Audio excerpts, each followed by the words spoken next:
اعوذ باللہ من الشیطان اللعین الرجیم بسم اللہ الرحمن الرحیم وبہ نستعین وہو خیر ناصر ومعین۔ سلسلہ دروس معارف اہل بیت علیہم الصلاۃ والسلام کے حوالے سے معارف امام رضا علیہ الصلاۃ والسلام میں یہ آج 9ویں گفتگو ہے۔ امام کا اپنے گھر والوں کو اپنے اوپر گریہ کروانا۔ جب امام کو مامون نے مدینے سے خراسان بلوایا تو امام نے اپنے گھر والوں کو اپنے گرد جمع کر کے کہا کہ مجھ پر گریہ کرو کہ میں سن سکوں، اور پھر 12,000 دینار لوگوں کے درمیان تقسیم کیے اور کہا کہ مجھ پر گریہ کریں، کیونکہ اب میں اپنے گھر والوں میں لوٹ کر نہیں آ سکوں گا۔ حوالہ بحار الانوار، جلد نمبر 49، صفحہ نمبر 52۔ امام رضا علیہ الصلاۃ والسلام کی پیشن گوئی کرنا اور حسن وشاہ کا ایمان لانا۔ حسن ابن علی وشاہ نقل کرتے ہیں کہ میں کچھ کپڑا اور تجارتی سامان لے کر خراسان پہنچا۔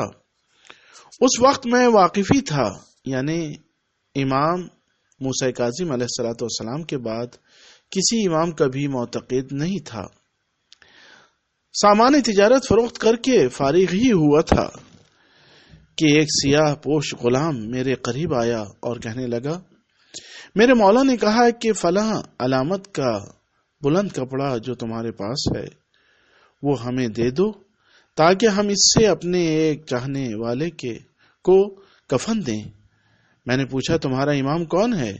اس نے کہا علی ابن موسیٰ کاظم علیہ الصلاۃ والسلام ہے۔ میں نے کہا کہ اس طرح کا میرے پاس کوئی کپڑا نہیں ہے۔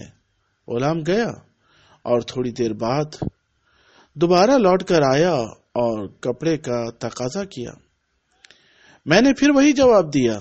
اسی طرح جب وہ غلام تیسری دفعہ آیا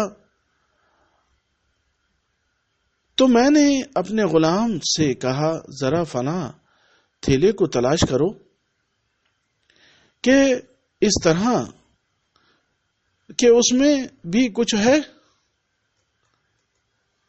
اب جو غلام نے تلاش کیا تو آنے والے غلام کی بتائی ہوئی علامات کا کپڑا اس میں موجود تھا، جو مجھے یاد آیا کہ میری لڑکی نے نکلتے وقت مجھے دیا تھا کہ اسے بیچ کر میں اس کے لیے مخصوص لباس اور فیروزہ خرید کر لے جاؤں، جو کہ میں بالکل بھول ہی گیا تھا۔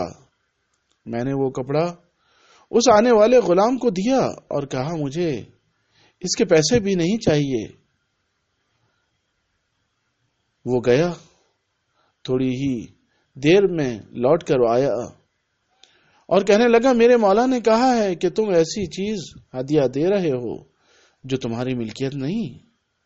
یہ کپڑا تمہاری لڑکی نے تمہیں دیا ہے کہ اسے بیچ کر اس کے لیے کپڑے اور فیروزہ خریدو، لہٰذا یہ پیسے لے لو اور اس سے اپنی لڑکی کی مطلوبہ چیزیں خرید لو۔ مزے کی بات یہ کہ امام نے اس کپڑے کی مطلوبہ قیمت بھیجی تھی، لہٰذا بعض مسائل جن میں مجھے شک و شبہ تھا اور امام رضا علیہ الصلاۃ والسلام کے والد بزرگوار سے پہلے پوچھ کر اطمینان کر چکا تھا، امام رضا علیہ الصلاۃ والسلام کو آزمانے کے لیے ایک کاغذ پر